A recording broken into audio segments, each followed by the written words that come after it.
We continue our story just after RC or Selena's Prime gives her speech. All the Autobots and the monsters and Kaiju are both willing to follow her to the ends of the earth for both Optimus and Bulkhead. And this is where she begins giving orders, telling Wheeljack, Snarl, and Ratchet to go ahead and work on their projects. And she wants them finished ASAP. They both nod and go. However, this is where she asks them, well, before that, she actually asks them to reveal the information that they have. And so Ratchet actually demonstrates it, as well as also revealing they've also decrypted Soundwave's, well, head and everything. And now they have a back door into the Decepticon warship, to which the others kind of smile about it, as they are going to use this later. But this is where Ratchet relays the same information that Shockwave gave to both Skyquake and Dreadwing, that there are 3 planets, one, or basically kind of like a star at this point, 2 of them, one crystal, one magma, both seeming like they're going to hatch, and behind them is a white star seemingly feeding them this energy. And there seems to be some type of heartbeat coming from each of them. And this is where Snarl pretty much relays that this means that these planets were nothing more than eggs, or maybe incubation chambers. To which Grimlock simply states, this means that they're going to have a bunch more monsters and, well, aliens and kaiju in order to deal with. To which Slug is like, aliens? What, doesn't that technically make us aliens as well? I mean, kinda did invade the planet to kind of look for a new home. And this is where Grimlock's like, shut up. Okay, fair point. And this is where Nita simply does interject that maybe they can find more help. But again, this is where Selena's does kind of shut that idea down, and even tells them right now they're at the strongest that they've ever been. And even calling for more reinforcements, she doesn't know where all the other Autobots are. And even then, maybe Wheeljack's project will actually give us some help. So this would be the time where Wheeljack and the others simply leave. But this is where Grimlock proposes something. Considering the magnitude of threats that are basically coming towards Earth, and the fact that they don't want to risk any more human lives, he supposes an alliance with Megatron. And this is where everyone turns to him like, what in the heck did you just say? Like, out of all the people to say it, you did. However, this is where Grimlock simply states he wants to rip apart Shockwave more than anybody, just as much as his own teammates do. However, this is where Grimlock simply states something. Right now, we need to make sure that these creatures are handled quickly and efficiently. And this is where Selena is like, you know, the irony of this is that you're actually right. Can't risk human lives over petty vendettas. Besides, I have one that's still in here. To which Arachne goes like, wow, really? To which Selena says, look, I don't hate you, but I'm not going to forgive you for what you did. To which Ratchet's seemingly like, okay, well, with that being said, let's head to our project, you two. And tells Selenis that there is still one relic she could claim to give them an edge. However, this will pan over to Shockwave's laboratory, where the Predacon army is nearly, and I mean nearly complete, 1 day away. However, he's been working on Megatron consistently, actually being able to get him done the quickest, because again, Megatron's already a, I guess you could say, a living, you know, kind of like a living test subject, so Shockwave should be able to get that done with non-stop work. However, this is where Dreadwing and Skyquake simply come in, telling them the information about Tidal Wave's death and possibly knockouts as well. To which Shockwave says that is a loss, but right now they need to focus. And this time, this is where they actually go for the next relic.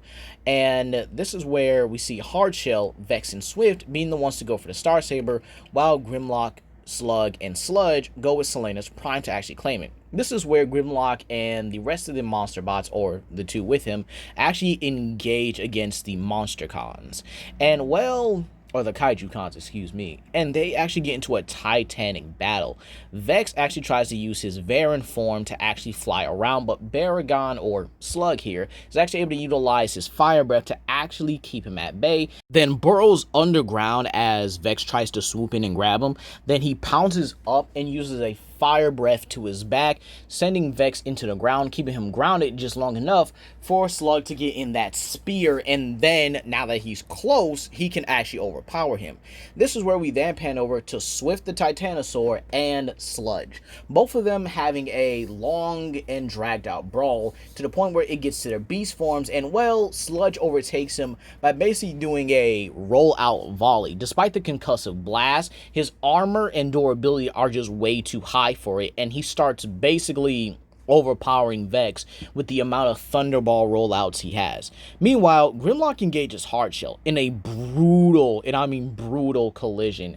They both fight each other as skilled warriors until Grimlock grabs Hardshell's axe and then straight up smacks it right into the side, embedding it in him. So Hardshell tries to go for his drill. However, Grimlock once again is more used to his strength than Hardshell is. So when Hardshell overcommits, Grimlock simply sidesteps and then slams his head into the ground, knocking him out cold. However, this is where the fight is still continuing, and Silenus can't find a good opening to, well, get in. So she turns to her other teammates and tells them to get ready as she transforms into her vehicle form and then speeds off. However, this is where Insecticons actually begin to appear, hidden and waiting just in case the Autobots tried something like this. However, Silenus Prime is not Optimus. She's not reserved. She's not, willing to hold back. She straight up whips out the forge and goes into a whirlwind flurry, killing multiple Insecticons. Well, this is where Sarcostian, Tianlung, and Macrosaurus come out, giving her cover fire, or basically cover power, if you will, with Tianlung utilizing his aquakinesis to blast highly pressurized water, tearing through them, as Macrosaurus actually munches on them and then belches up energy balls, detonating them like it's a whole nuke, and Sarcostian rips through them with his ice-covered fangs, to which they then turn their attention to the monster bots who are fighting against the Kaijukons, so they each pair off. Grimlock actually gets Macrosaurus, Slug gets Sarcostian, and Sludge gets Tianlung. With the combined might, they have no choice but to retreat at this point. And this is where Silenus actually is able to reclaim, or at least claim, the Star Saber. And well, just like in the original, it pulsates and gives her a message, and actually reveals something to her. Optimus is alive and well, and he will be seeing them soon. To which he asks, well, what about Bulkhead? To which Alpha Trion states that, unfortunately, he is with the Allspark. To which she does take that moment to grieve, but Alpha Trion does relay the information to her about the Omega Keys. And this time, it's a little different. He actually gives her the locations. I think it would have made more sense considering the fact that Alpha Trion already knew that the Omega Keys were on Earth. So imagine if he should know, I think he should know where the locations are. And with that being said, Silenus actually does something a little unconventional, or at least in terms of what a normal Prime would do. Most Primes would actually keep the Star Saber, but considering Silenus has actually gotten used to the Forge and actually thinks it suits her more, considering she is the second female Prime in history, this is where she actually tosses it to Grimlock. And the others are kind of shocked about this decision, to which he's looking like, ain't this yours? To which she says, yeah, and I'm giving it to you. You should know how to use a sword, right? To which Grimlock chuckles at this, and he simply states, you're really giving me a legendary weapon of the Primes. To which Silenus simply states something. You've been faithful, honorable, and one of the closest friends I've actually had here so far. You've also been one of the most trusted, beings in the war, even though you did have your rebellious moments, to which Grimlock kind of rolls his visor a bit, but she does state, you've earned my trust, as I hope I've earned yours, to which Grimlock simply holds the Star Saber up high and states that she has. And so they both touch weapons, showing off the unity between both the monsters and the Autobots. So Yeah, they basically head back to base, and this time with the information on the Omega keys. Once everyone really, kind of settles in, this is where she actually informs everyone, communicating through different means, because Wheeljack, Ratchet, and Snarl are actually out at a different military base working on their projects. However, this is where we pan over to Silas, who came out of his destroyer form. Still injured, still battered, but he makes his way to a secret facility where mech operatives still are. And this is where he states, "Partner, I could use your assistance." To which, this is where we see Dr. Powell, and he states, "Wow, you've seen better days." "Indeed, with Starscream gone, I've had to take extra measures. And to think I almost had Project Damocles in hand." To which, this is where Powell simply walks him to a rejuvenation chamber. But this is where he also shows, before he goes in, that he also took Damocles from them, and states he does have a project that could be utilized for it. Meanwhile, back at the regular military base, and let's say Hangar F. Autobots are in Hangar E, their lab is in Hangar F or something like that. This is where we see Wheeljack, Snarl, and Ratchet, along with the Prime kids who are actually helping here, along with Agent Burns and Agent Fowler working on their project. To which Agent Burns is a little bit cautious about this, considering the fact that, well, Hedora is there. But again, Snarl does reassure him that Hedora is his friend. It's their ally. He won't harm anyone unless Snarl says he can. To which Wheeljack kind of chuckles about this and tells him to take it easy on him. And this is where Agent Fowler simply asks, will these projects actually work? And this is where Ratchet simply states, yes, we've taken a lot of time to consider how Mech created the other Kaiju, utilizing the protoforms along with animal DNA and various forms of Energon, even mutating the Energon formula. So, this is where they actually bring on Jet Jaguar. Yeah, I know. I didn't expect to see him, huh? Yeah, I kind of felt like he was definitely a good addition for this, utilizing Cybertronian tech in combination with, well, whatever they can find. They're actually able to use and I guess you could say build Jet Jaguar, and he would definitely be around the same size as the monsters and stuff like that. And Agent Burns is actually curious if he can talk, to which Jet Jaguar actually does speak. Hi, to which it causes them to jump a little bit, with the Autobots simply laughing at this. And Ratchet simply states, we actually gave him the mindset of, I guess you can say, Bumblebee in a way. At least before the war honestly happened. However, we did mix him with some of the other, I guess you can say, combat formats of like Earth and stuff. So Jet Jaguar is basically a Bayverse Bumblebee. That kind of sounds terrifying, doesn't it? Yeah, I know. However, this is where Snarl reveals his project, making a female monster known as Lotus. And this actually comes from the more kung fu style of the Lotus form. And she actually is a well-skilled martial arts. While she is comfortable with Snarl and Hedora, she still feels a little bit unease. And this is where Snarl actually brings in Tornak to talk to her. So, after a little bit of communication, Tornak is actually able to, well, straight up befriend her, and this actually does make Lotus a lot more comfortable. And so this means the Autobots now have 2 additional members, adding to the power of their roster.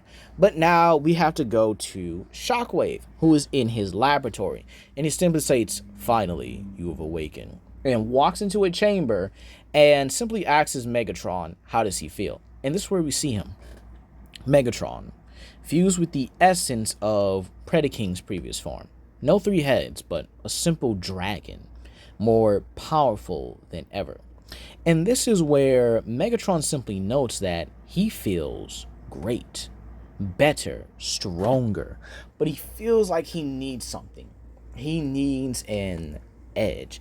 And so this is where Shockwave gives him the Dark Star Saber. And the way I would have had this work is, since they had the Forge so long enough, Shockwave was able to reverse engineer its creation properties and being able to utilize and manipulate said energies in order to give Megatron the Dark Star Saber. So there you have it. But now let's go into the Omega Keys, as Shockwave would have informed him the death of both Soundwave and, well, Tidal Wave as well, and the possibility that Knockout may be dead. Don't worry, we'll go into that interrogation another time.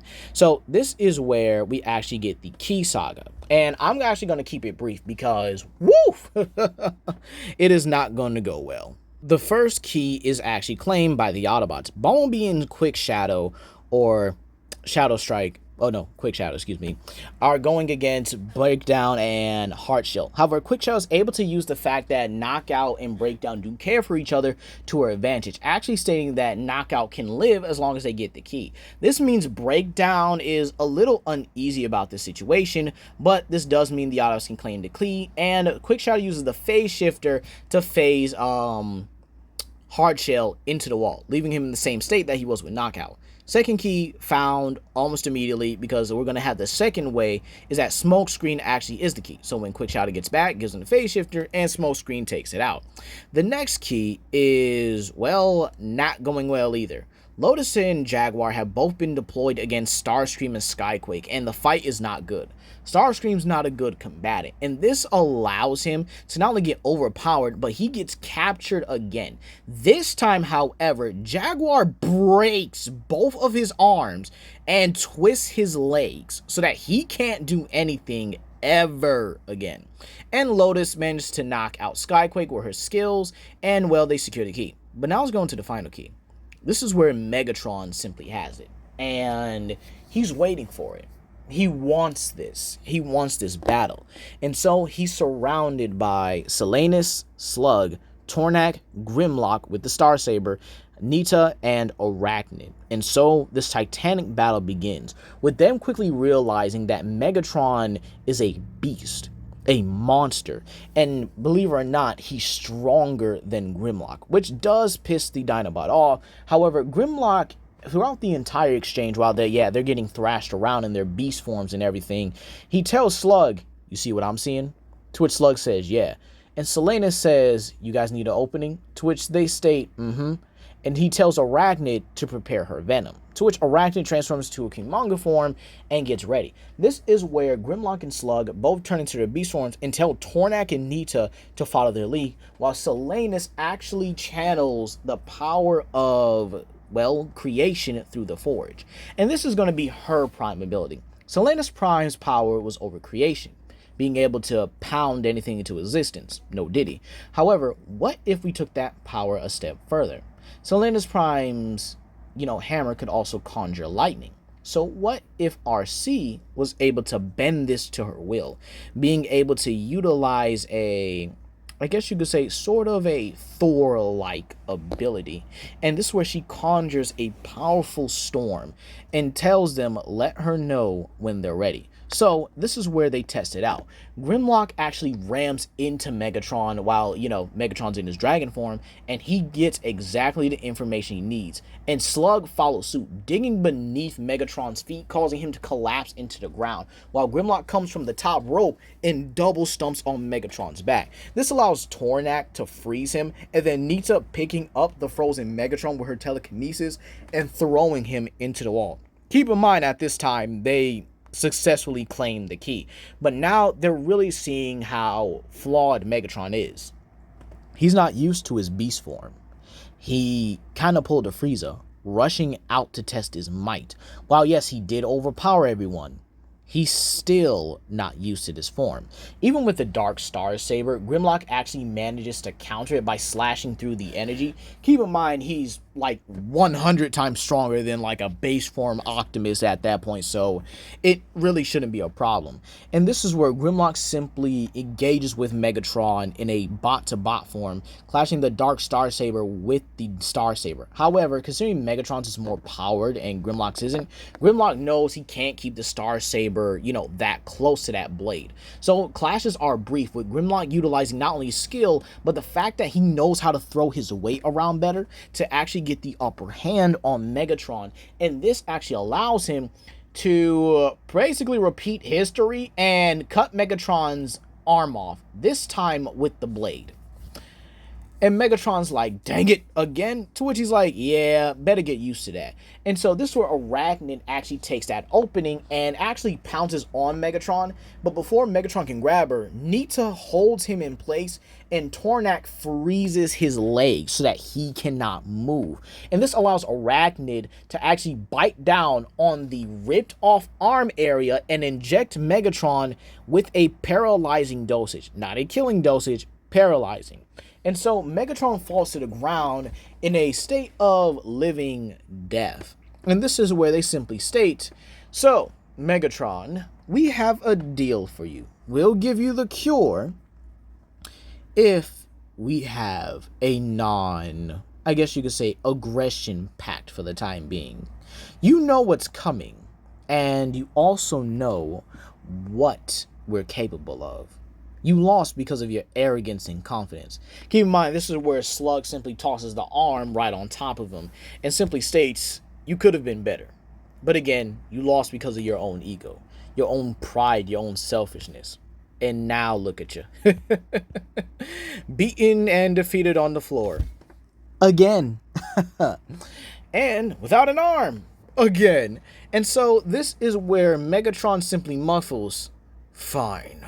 We have a deal. And so this is where, I guess you could say, Tornak is the one to give him the injection. And so that's where we're going to leave it off here, you guys. How is this going to unfold? What will happen in the next parts of the What If? Keep in mind the next one that these guys are going to take place in are in the King Ghidorah What If. But we will be heading back into space where Optimus will be encountering other Autobots to form essentially a new Team Prime or a Team Kiryu, if you will. And well, yeah, get ready for that one. Peace.